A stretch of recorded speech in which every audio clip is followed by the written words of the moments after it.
ખાવી છે? ઓકે. હું દીકરા હમણાં આવો તું જા બેસ, હું આવું છું. જો આ પેપર થાય છે તારું લઈને આવો. સીતારામ. 32મા દિવસનો છે, એ લોકોને પણ ચાટ આપવાનો છે મારે. તો ચાલો મળીશું હવે. તો હાલો મિત્રો, ગુડ મોર્નિંગ, જય શ્રી કૃષ્ણ, રાધે રાધે. કેમ છો બધા? મજામાં ને? તો સ્વાગત છે તમારું મારી યુટ્યુબ ચેનલ શ્રદ્ધા લાઈફસ્ટાઈલમાં. તો આજે છે આપણે દિવસ 32મો અને 7 દિવસનો દિવસ બીજો.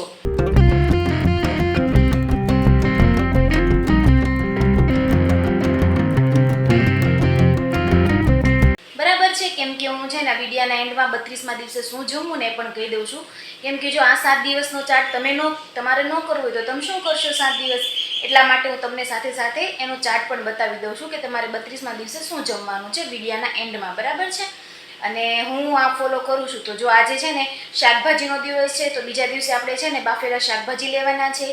એમાં તમારે એક ટાઈમ બટેકું લઈ શકો છો અને એક ટાઈમ ગમે શાકભાજી લેવાનું છે. તો મેં અત્યારે બટેકા, આપણે અત્યારે વાગી ગયા છે 8:30, અને સવારે ઉઠીને નોર્મલ પાણી પી લીધું હતું 2 ગ્લાસ જેટલું. અને પછી છે ને અત્યારે 8:30 વાગી ગયા છે અને મેં બટેકા બાફી નાખ્યા છે. 3 મોટા સાઈઝના બટેકા લઈ લીધા છે, એટલે 1.5 બટેકું હું અત્યારે ખાઈશ ને 1.5 બટેકું બપોરે ખાઈશ. અને પછી ભૂખ લાગે વચમાં, તો એના માટે મેં બાફેલી મકાઈ રાખી છે. અને બીજું શાકભાજી તો બાફેલું ભાવે નહીં એમનો કોરું, એટલા માટે બાફેલી મકાઈ લીધી છે, જે અત્યારે માર્કેટમાં મળે જ છે. તો તમે પણ એ રીતના કરી શકો. અને ચાલો જોઈએ દિવસ કેવો જાય છે, આ 7 દિવસની જર્ની કેવી જાય છે ને એ બધાએ જોવાની છે અને અનુભવ કરવાનો છે કે આપણે ખાતા પીતા વજન ઉતારાય કે પછી આવી રીતના બધું છોડીને વજન ઉતારાય. મને ઈચ્છા તો બહુ થાય છે બધું ખાવાની, પણ 7 દિવસનો ડાયટ પૂરો થાય ને તો હું એવું જ વિચારું છું. અને તમે કદાચ એવું જ વિચારતા હશો કે આ 7 દિવસ પૂરા થાય ને તો હું આ ખાઈ લઉં, હું આ ખાઈ લઈશ ને, હું આ ખાઈ લઈશ ને, હું આ ખાઈ લઈશ.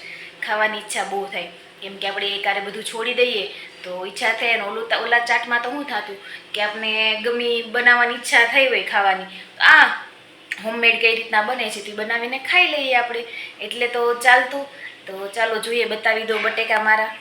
જોવો છે ને, આ 1, 2 અને 3 બટેકા લઈ લીધા છે, જેમાંથી 1.5 બટેકું હું અત્યારે ખાઈશ. એટલે છે ને એમાં ચીરું કરીને મૂકી દઈશ ને એમાં લીંબુ અને ચટણી, મીઠું ને એવો મસાલો કરી મૂકી દઈશ. અને બાફેલા બટેકા હતા એટલે આજ મેં છે ને ટિફિનમાં બાફેલા બટેકાનું શાક જ બનાવી નાખ્યું, એટલે ડબલ કામ, મહેનત ન પડે. તો ચાલો મળીશું હવે બપોરના ટાઈમે. અને વચમાં અત્યારે 8:30 જો મેં અત્યારે નાસ્તો લઉં છું તો હું 9:30 પાણી પીશ. પછી 10 વાગે, 10:30, 11 વાગે, 12 વાગે, 11:30 અને 12 વાગે એવી રીતના પાણી લઈશ, 1 ગ્લાસ.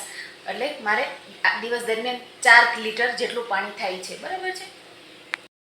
તો જો આપણા બટેકા બનીને રેડી છે. એની અંદર મેં લીંબુ અને ચાટ મસાલો, ધાણા જીરું ને એવું બધું એડ કરી દીધું છે. તો ચાલો જમી લઈએ. હું તમને ચાખીને જ બતાવું.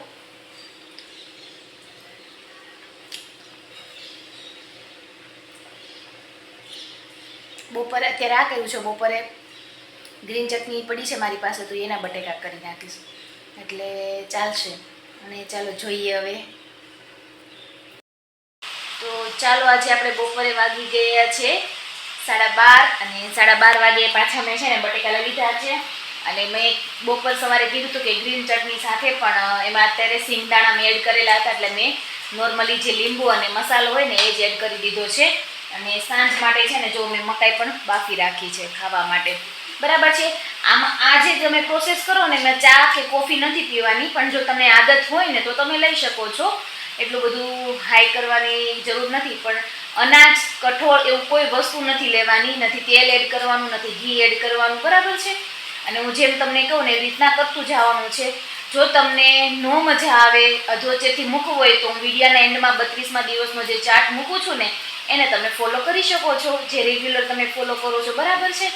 તો ચાલો મળીશું હવે સાંજે. અને દિવસ દરમિયાન અડધી કલાકે પાણી પીવાનું છે ફરજિયાત. પાણી તમારે દિવસ દરમિયાન 4 લીટર ફરજિયાત પીવાનું જ છે, બરાબર છે? અને કાંઈ પણ તમને એવું લાગે તો મને કોમેન્ટ કરી શકો છો અને મેસેજ કરી શકો છો કે તમને કંઈ પ્રોબ્લેમ થતો હોય તો, બરાબર છે? તો ચાલો મળીશું. હું જમી લો ને તમે પણ જમી લો અને શાંતિથી એન્જોય કરજો આ 7 દિવસના પ્રોગ્રામને. અને ન ફાવે તો મેં કીધું એમ ચેન્જ કરી નાખજો. હું પણ 8મા દિવસથી તમારી સાથે જોઈન કરીશ, કેમ કે આપણે આ પાણી છે ને સવારમાં જે પાણી જીરું પાણીને મરી છે ને આપણે 15 દિવસ સુધી પીવાનું છે ને સાંજે તજનું પાણી છે ને એ પણ 15 દિવસ સુધી એક કન્ટિન્યુ લેવાનું છે એટલા માટે, બરાબર છે. તો ચાલો મળીશું, બાય બાય. તો મિત્રો અત્યારે જો આપણે જમવાનો ટાઈમ થઈ ગયો છે ને માધવ માટે હું રવા અને ચણાના લોટનું પેપર બનાવું છું. એને ઢોસા બહુ ભાવે, એને ખાવામાં એટલે આ સારું પડે છે અને હેલ્ધી છે. અને જો હું અત્યારે મકાઈ ખાઉં છું. મકાઈ મેં નોર્મલી એમ જ લઈ લીધી છે બાફેલી. અને આ ચાટ દરમિયાન કોઈ પણ ટાઈમ નથી કે તમે આ ટાઈમે જમશો આ ટાઈમે જમશો, બરાબર છે. ટાઈમ હું એટલા માટે મારા માટે શેડ્યુલ કરું છું કે આપને વારંવાર ભૂખ ન લાગે, એટલા માટે મારા પ્રમાણે. તમને જો ભૂખ લાગતી હોય તો વચવચમાં તમારે શાકભાજી ખાઈ લેવાનું છે, કે ફ્રૂટના દિવસ હોય તો ફ્રૂટ ખાઈ લેવાનું છે. પાણી સુવા ટાઈમે કે ઉઠવા ટાઈમે કોઈ પણ જાતનું પાણી નથી પીવાનું. જે આપણે નોર્મલ પાણી પીએ છીએ ને એ જ પીવાનું છે. મતલબ દિવસમાં 4 લીટર પાણી પીવાનું જ છે, બરાબર છે. હું દીકરા હમણાં આવો, તું જા બેસ, હું આવું છું. જો આ પેપર થાય છે ને તારું લઈને આવો. છાશ ખાવી છે? ઓકે. તો છે ને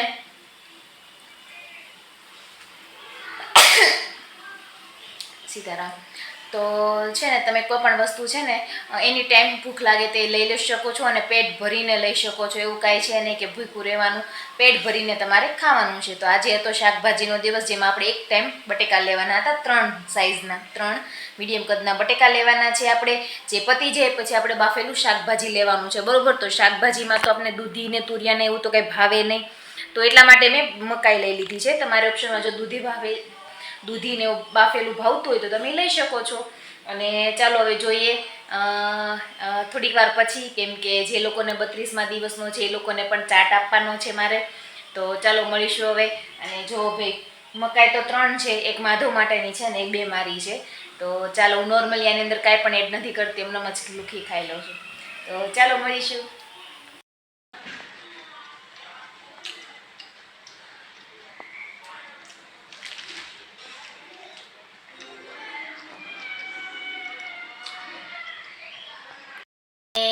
આપણે છે ને બીજો દિવસ છે, તો બીજો દિવસમાં આપણે શાકભાજી લેવાના છે. શાકભાજીમાં આપણે એક ટાઈમ બટેકાનો ઉપયોગ કરવાનો છે અને બાકીના કોઈ બી શાકભાજી તમે બાફીને લઈ શકો છો, તમારી ઈચ્છા મુજબ તમને જે ભાવે ને તે, બરાબર છે. શાકભાજી સિવાયનું બીજું કોઈ પણ વસ્તુ નથી લેવાની, નથી ફ્રૂટ લેવાનું, નથી કોઈ જાતના લોટ લેવાના, નથી કઠોળ લેવાના, કોઈ પણ વસ્તુ નથી લેવાની. શાક ઓનલી અને શાક. અને આ 7 દિવસ દરમિયાન હું જે કહું ને એ જ વસ્તુ તમારે લેવાની છે. અધરવાઇઝ કોઈ પણ વસ્તુ તમારે લેવાની નથી, બરાબર છે. હું એમ કહું કે શાક તો તમારે શાક જ લેવાનું, એમ કહું શાક ને ફળ તો તમારે એ જ લેવાનું છે. તો આજે બીજા દિવસે આપણે શાક લેવાનું છે, શાકભાજી. તો તમારે એ જ લેવાનું છે બાફીને, બરાબર. હું જેમ તમને કહું ને એમ જ લેવાનું છે. ચા નથી પીવાની, પણ જે લોકોને ટેવ હોય તે ચા લઈ શકે છે અને લીંબુ પાણી લઈ શકે છે. બાકી કોઈ વસ્તુ આપણે નથી લેવાની. સવારે જમવા ઉઠીએ તો એ કોઈ પાણી નથી પીવાનું, સાંજે સુવા ટાઈમે પાણી નથી પીવાનું. પાણી તમે એની ટાઈમ ગમે ત્યારે પી શકો છો. શાકભાજી બાફીને તમે ગમે ત્યારે ખાઈ શકો છો. ભૂખ લાગી તો શાકભાજી ખાઈ લીધા, ભૂખ લાગી તો શાકભાજી ખાઈ લીધા. બટેકાનો ઉપયોગ 3 બટેકાનો જ કરવાનો છે. એ ખૂટી ગયા પછી તમારે શાકભાજી લેવાના છે બાફેલા, બરાબર છે. જેમાં મેં મકાઈ લીધી હતી આજે, કેમ કે મકાઈથી આપણું પેટ સારું ભરેલું રહે અને ભાવે પણ ખરી, એટલા માટે.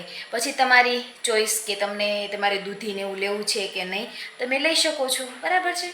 તો ચાલો કન્ટિન્યુ કરજો. તો જે લોકોને 32મો દિવસ છે ને એ લોકોને જે મેં તમને જીરા પાણી કીધું છે ને એ પીવાનું છે.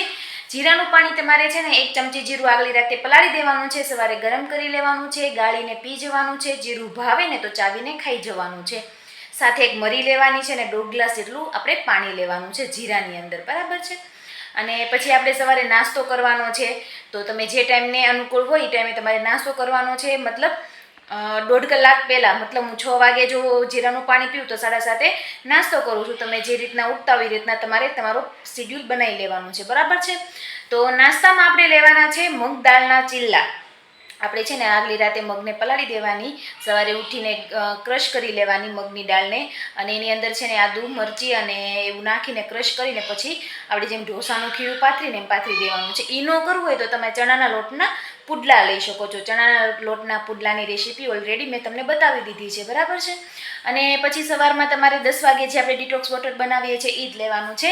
બપોરે જમવામાં તમારે લેવાના છે મગ ને ભાત. બરાબર છે.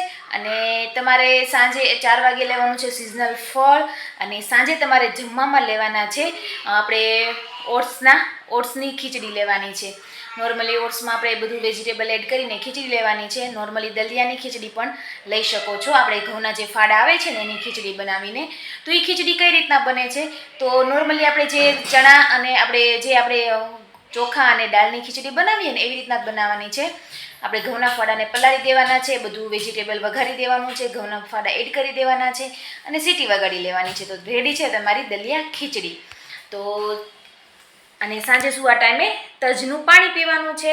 તો મિત્રો, જો તમને મારા વિડીયો ગમતા હોય તો લાઈક કરો, શેર કરો, કોમેન્ટ કરો, અને જો નવા હોય ને તો સબસ્ક્રાઈબ કરી દેજો. તો ચલો મળીશું એક કાલે નવા વિડીયો સાથે.